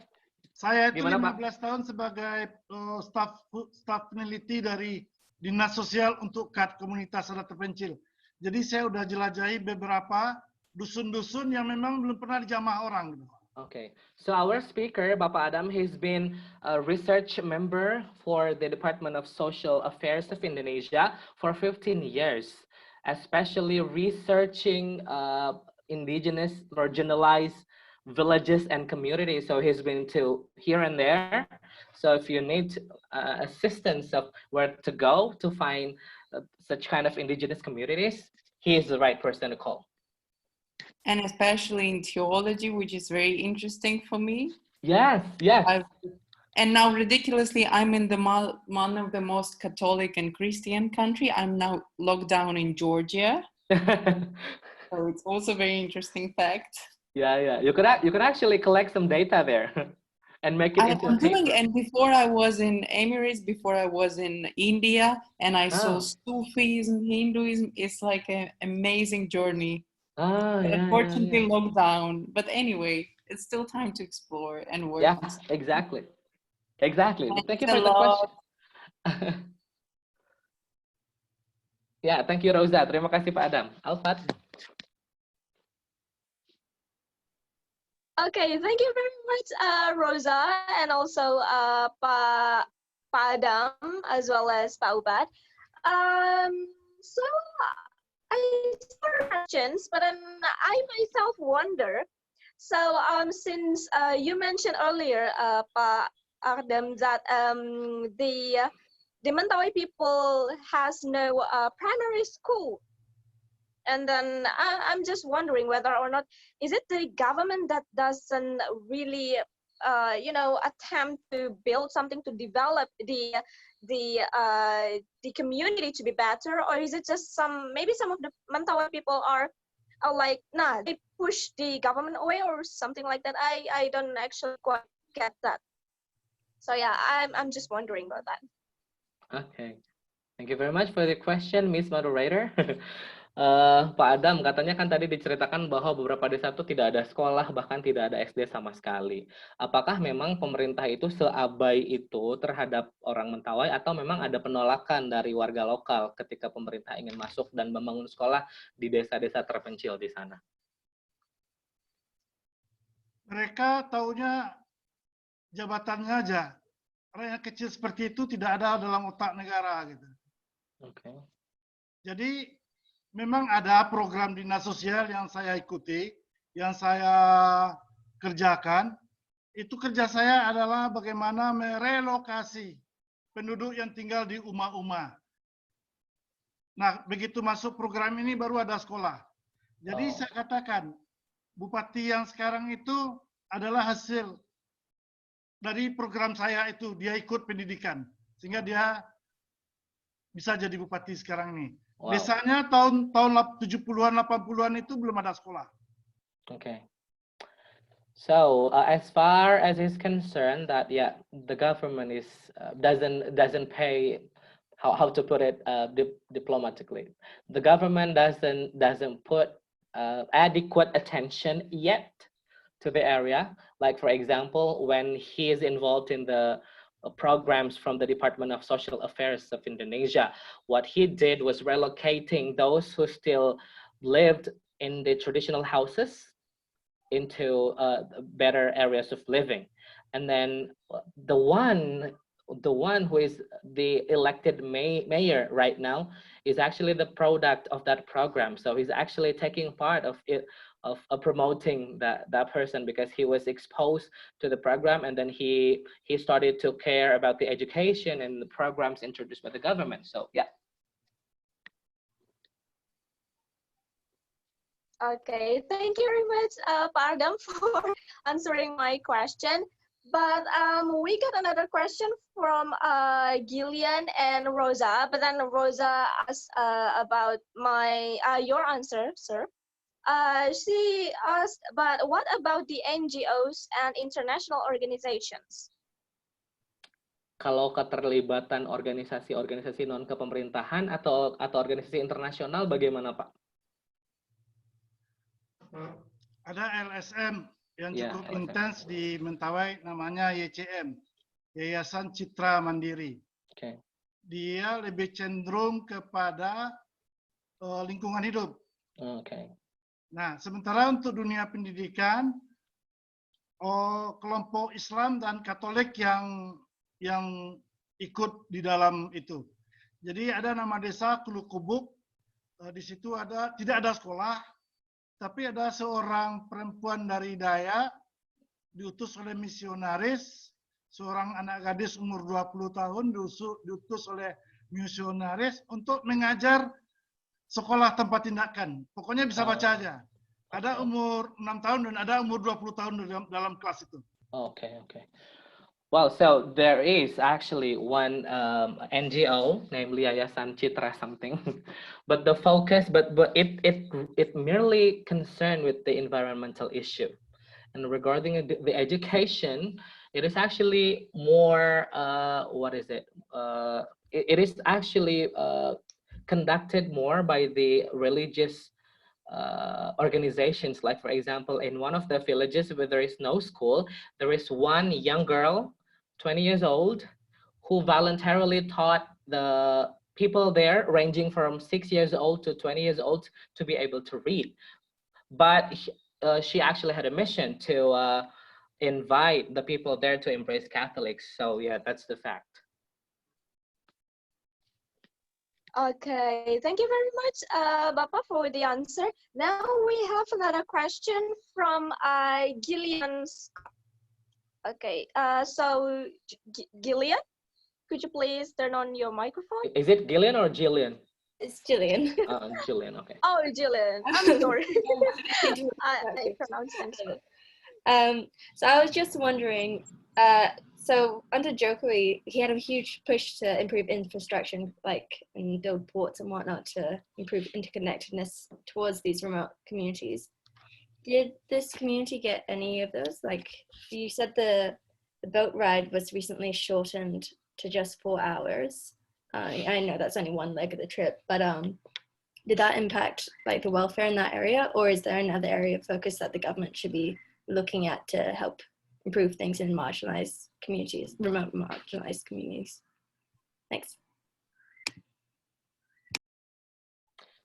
Hello, I'm sorry, I've got trouble with connection here, so I don't really get the question. Alfat, did you get it? And To Jillian, could you please my repeat connection your is question unstable. again? Hello, Mr. Ubat's connection is, you know. I couldn't hear you. I couldn't hear anybody. Hello, Hello, sir. Could you please? No. Could you hear me, hello. Pak Ubat? Wait. I think I need to refresh or reload. Wait. Okay, so Jillian said that she will type it out. Ah, you're back. Okay, you're back. You're back. Okay, I'm Okay. sorry. So, Jillian, would you still type your question or just restate again your question because Mr. Ubat is now connected? I'm not in Mentawai, but my connection is bad. I'm sorry for that. Rina? Sorry about that. I'll just I'll write it out. Seems like the connection's bad. Feel free to ask someone. Okay. Okay, all right then. Then you can let Drisha, Alfat, you can let Drisha to ask the question while we wait for Jillian to write her question. Okay, so Drisha, it's your turn. Could you ask your question now, please? Yeah. Hi. Thank you so much for sharing. It's really interesting to learn about the community and the island and the people. I'm really interested to know how the people in the island, they see themselves as the people of Indonesia as a citizen, and what do they feel about their country? Okay. Well, Drisha, before I let him answer, this presentation is actually interesting for me too as Indonesian people, let alone you all foreigners. So yeah, it's interesting and shocking and yeah, hurting to some extent. Pak Adam, pertanyaan dari Drisha katanya sebetulnya orang lokal sana itu bagaimana mereka mempersepsikan diri mereka sebagai penduduk Indonesia dan bagaimana mereka melihat Indonesia sebagai sebuah negara itu gimana sih persepsi mereka? Ya, terima kasih. Sebagai masyarakat yang tidak mendapatkan pendidikan dan pengetahuan yang layak, sistem patron klan cukup kuat di sana. Jadi kalau pemimpin suku atau kepala suku menyatakan pilih seseorang, mereka akan ikut itu saja. Jadi kalau kita lihat pandangan dalam terhadap mereka, jadi kita lihat apa pandangan mereka terhadap Indonesia. Syukur aja mereka udah bisa bahasa Indonesia atau nyanyi bahasa Indonesia, nyanyikan lagu Indonesia Raya. Itu sering kita tidak temukan gitu. Jadi mereka betul-betul masyarakat yang paling termarginalkan dan terpencil gitu. Nah, hanya ada di beberapa daerah kita berhasil mengorbitkan tokoh-tokoh lokal. Nah, di situ dapat kemajuan gitu. Tapi kalau yang di dalam yang terpencil itu, ya mereka belum bisa pakai baju biasa saja gitu. Pakai sekolah tidak pakai sepatu biasa saja gitu. Jadi mereka memang masih orisinil gitu. Masih orisinal sehingga kita nggak usah bicara Indonesia di sana. Nggak usah karena mereka tidak akan tahu apa itu Indonesia. Kecuali negara butuh suara mereka ketika pilpres, pilkada. Itu saja. Jadi kalau jalan tol di Mentawai itu Bapak lihat foto-foto yang saya tampilkan itu. Jadi mereka itu mungkin ada bendera Indonesia atau bendera partai, itu aja tandanya mereka berada di Indonesia. Okay. So to be honest, most of them don't really perceive themselves as Indonesian citizens because they don't really know that. They didn't receive the exposure of that. The only exposure that they get about Indonesia is when those running 4 presidents and governors and everything came there and then asked for their votes. And then there will be flags of the nation and then also of some the political parties. So very few of them know that they're part of Indonesia, speak the Indonesian language, and know the Indonesian national anthem, for instance. So for most of them, it's just some kind of abstract issue that they don't really know. Yeah, sadly. Okay, so that's the answer for the question. And now Jillian has typed in the question. Oh, So thank you, Jillian. so she asked, under Jokowi, there was a push for building infrastructure to help improve interconnectedness to remote areas of Indonesia. Bapak Zubir mentioned that the boat route was shortened considerably. Does he think that similar developments could improve the welfare of these communities, or would the government be better off focusing on addressing other issues? Ya, ada pertanyaan Pak begini katanya, menurut Jillian, di bawah pemerintahan Jokowi itu kan ada pergerakan yang lumayan masif untuk dalam infrastruktur untuk menghubungkan daerah-daerah yang tertinggal. Nah, tadi juga katanya Bapak sempat cerita bahwa ada ada upaya begitu ketika perahunya itu menggunakan perahu cepat, maka perjalanan yang tadinya 10 jam itu jadi 4 jam. Apakah upaya-upaya seperti itu bila dilakukan lebih banyak lagi dapat membantu orang-orang di Mentawai, atau justru pemerintah harus fokus pada isu lainnya, bukan isu infrastruktur seperti itu? Kapal cepat tuh yang untung kan kapitalis. Oke. Bukan rakyat. Oke. Nah, harga tiket kan juga tinggi, Bapak. Oke. Ya, jadi yang diuntungkan semuanya adalah kapitalis, dan itu adalah masyarakat di pinggir pantai. Oke. Bapak, satu sak semen di Padang itu harganya 50.000, ya. Di pedalaman harganya adalah 200.000. Wow. Apakah mereka markup? Tidak. Transportasi yang harganya tinggi. Jadi kalau ada usaha-usaha yang dilakukan oleh negara, itu kalau menguntungkan, watak kapitalis kan seperti itu, Bapak. Kalau untung mereka kerjakan. Kalau rugi, ya enggak. Bahkan pada beberapa tempat, tanah ulayat pun dirampok itu, Pak. Dirampok. Karena HPH, karena perkebunan. Sehingga para penguasa dan pengusaha datang ke Mentawai bukannya mensejahterakan jadinya. Saya riset di beberapa daerah terpencil, di Riau, di Jambi, di Kalimantan. Kehadiran negara lebih banyak mudaratnya daripada manfaatnya. Jembatan dibuat bukan untuk kepentingan rakyat, tetapi bagaimana truk-truk bisa masuk ke perkebunan sawit misalnya. Jembatan dibuat bukan untuk lalu lintas. Jadi kapal cepat tadi itu bukan rakyat kecil yang menikmati. Rakyat kecil masih menggunakan kapal-kapal namanya itu Roro, kapal yang 12 jam gitu. Ya, Pak. Okay, thank you so much. So, Jillian, so far, the system, even for the infrastructure, for example, for the speedboat that has been built, there is not optimum yet, because only some of the people there who get the benefit and profit for that. And unfortunately, in some other areas, this thing also happens where, for example, the price for some of the material is a lot higher than those in big cities, and also in some other areas, because Pak Adam has also been conducting some research studies in other provinces.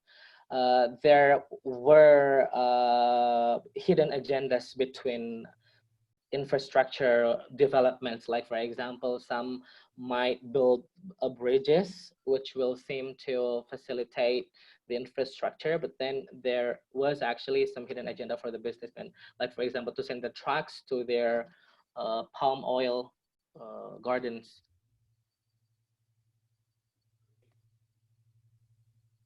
Okay.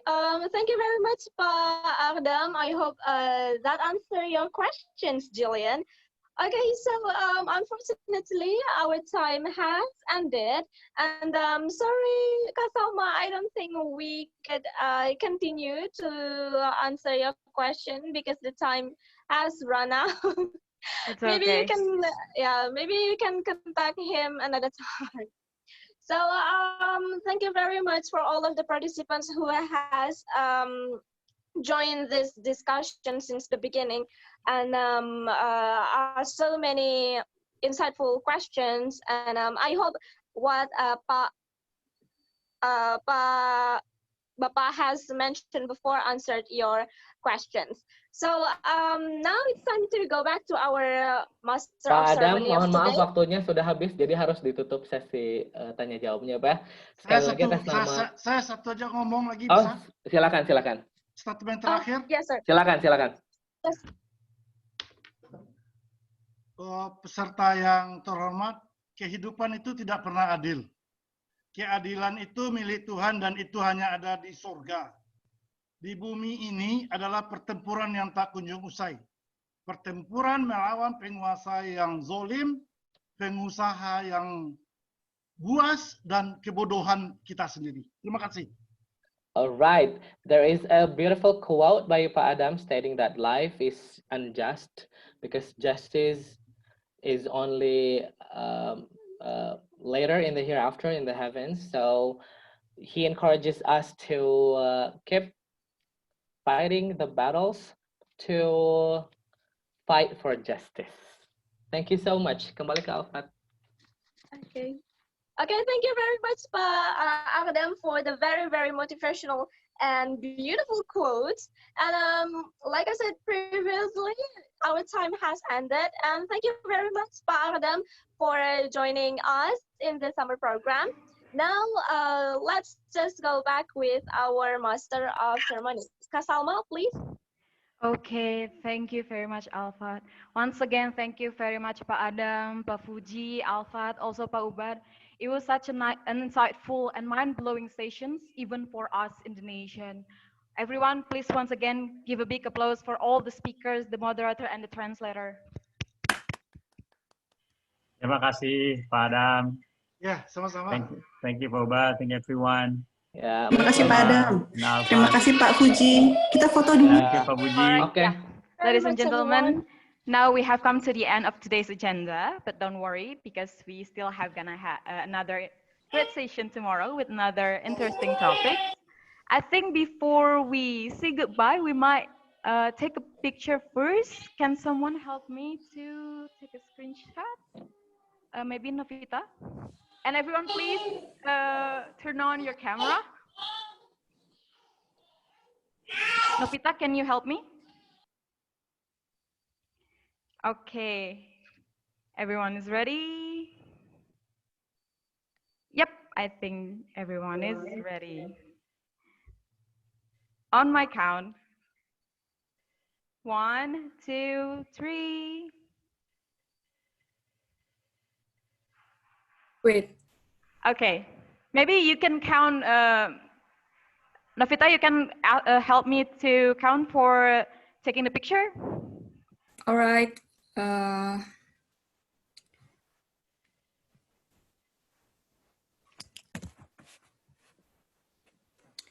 1, 2, and 3.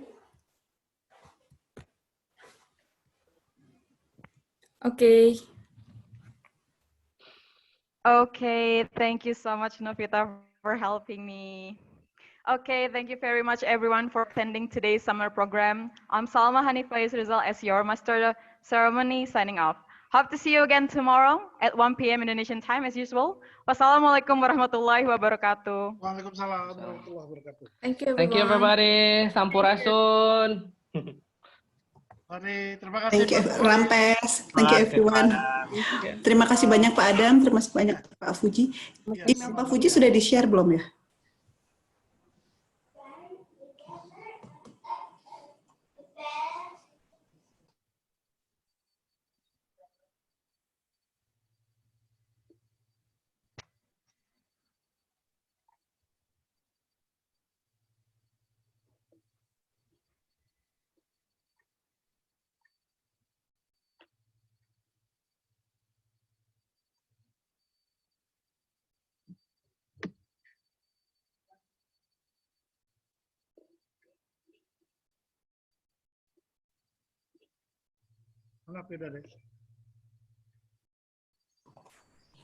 Terima kasih Bapak. Saya izin untuk end ya Pak ya. Meetingnya.